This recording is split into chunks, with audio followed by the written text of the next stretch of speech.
Dans cette vidéo, nous allons voir les différents environnements que l'on peut retrouver donc, chez les clients pour les différentes phases de développement et de test. Alors, dans un premier temps, on a bien entendu l'environnement de développement. Donc, c'est l'environnement que les développeurs, on va dire, utilisent pour développer les fonctionnalités, les user stories et autres. Ensuite, lorsqu'ils ont terminé en fait leur test et leur développement et éventuellement des tests unitaires, ils vont déployer dans l'environnement UAT ou de recette. Et dans cet environnement, c'est là où les testeurs vont effectuer en fait de manière générale tous leurs tests. Une fois que les tests sont réalisés, donc ils sont passants ou OK, et bien donc là, il va y avoir donc une livraison qui va être effectuée dans l'environnement de pré-prod. En général, l'environnement de pré-prod, il doit être ISO prod, donc c'est-à-dire qu'on doit retrouver les mêmes, on va dire, fonctionnalités. Voilà. Donc avant la livraison. Donc la livraison effectuée donc sur la pré-prod. Et en pré-prod, on va aussi réaliser donc différents tests. Donc notamment ce qu'on va appeler les TNR, donc des tests de non-régression. L'objectif, c'est de vérifier, on va dire, quelques parcours, mais de bout en bout, et de vérifier en fait que rien n'a été cassé et que tout fonctionne. Bon, pas tout, mais de manière générale, certains parcours, donc ils ont été ciblés, de vérifier qu'ils fonctionnent correctement. Voilà, qu'il n'y a pas d'autres bugs et autres.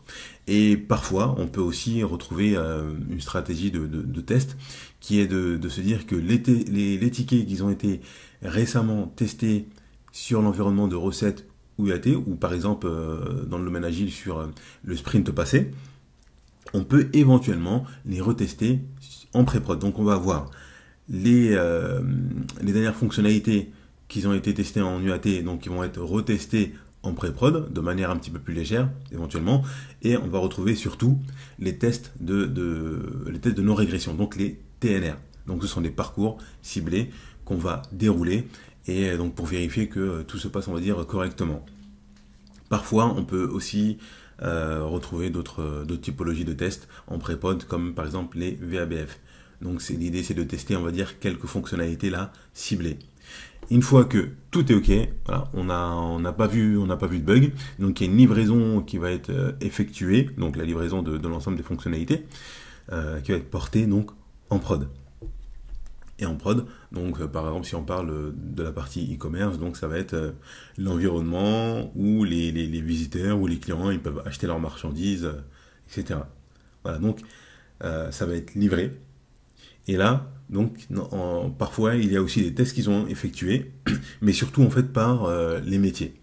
Donc eux ils font des tests aussi pareillement, soit de bout en bout, ils vont vérifier certaines fonctionnalités ou certains parcours, voilà, pour s'assurer que tout fonctionne bien.